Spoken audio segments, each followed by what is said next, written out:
BIONICLE Adventures 5 Voyage of Fear. Written by Greg Farshtey.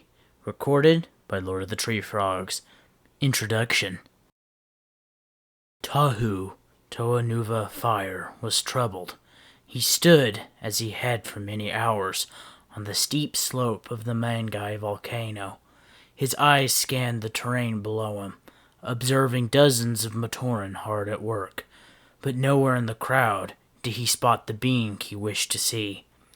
The sun had risen and set twice since Taragavakama had completed his last tale. It had been an amazing story of how 6 Toa Metru had risked great danger to save the Matoran from a terrible plot. Despite shocking betrayal and the tragic death of a great hero, they had succeeded in helping the residents of Metru Nui escape from the doomed city.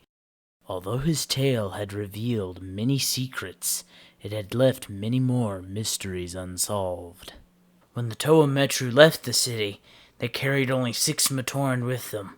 These 6, like the rest of the city's population, had been rendered unconscious by the evil Makuta and placed inside silver spheres. Yet there were more than 6 Matoran on Motunui. How had they made their way to the island? And what had happened to all the rest who had lived in Metru Nui? The answers remained elusive because Taragavakama had vanished. No Toa or Matoran had seen the village elder in days. After much debate, Tahu, Gali, and Pohatu had agreed to stay on guard against any threat, while Takanuva, Kopaka, Onua, and Liwa quietly searched the island. Tahu turned to see the Toa Nuva of water approaching. "Any word?" asked Gali.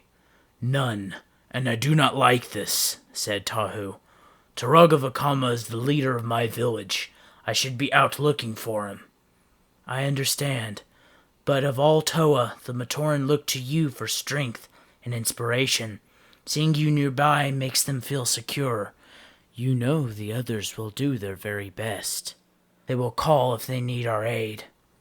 Kopaka's voice came from above and behind them. "I believe I have found our answer." Both Toa turned to see their friend traveling to greet them via ice bridge. Along with him came Turaga Nokama of Gakoro, Turaga Nuju of Kokoro, and Matoro, the villager who translated Nuju's peculiar language of grunts, whistles, and gestures. "There is no need for a search," Nokama said. "Vakama left to spend time alone with his thoughts. He is safe, and will return when his spirit is at peace once more." "Why would he leave without telling anyone?" demanded Tahu. "With your heart so full of questions, Tahu, would you have let him go?" Nokama asked. "He told myself and the others who fought beside him on Metru Nui. Now we are telling you, and asking that you respect how hard it has been for Vakama to relive the past through his tales. Give him his time." Nuju whistled and ran through a rapid series of hand gestures. Matoro nodded and said, "The Turaga says you have learned all you need to about Metru Nui. You should leave Vakama alone now." Gali shook her head. She looked directly at Nokama as she said, "No, we will not travel to the City of Legends with mysteries hanging like a cloud over our heads. I respect the grief Taragavakama must feel, but it is more than time that we knew all." Nokama had always been known for her wisdom. She knew it was pointless to argue with Gali, but she had seen how tired and weak telling his tales had left Vakama. There was only one answer. "Very well, Toa of Water," she said finally. "Gather your brothers, and I will tell you the next chapter of our story." That night, they assembled around a fire on the beach near Gakoro. 7 Toa, 5 Turaga, Matoro, and Holly, who now served as chronicler for the Matoran.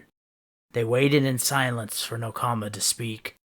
"You must remember what had gone before," the Turaga of Water began, her voice little more than a whisper. "Metru Nui had fallen, shattered by storm and earthquake. All the Matoran had been cast into a death-like sleep from which we could not awaken them.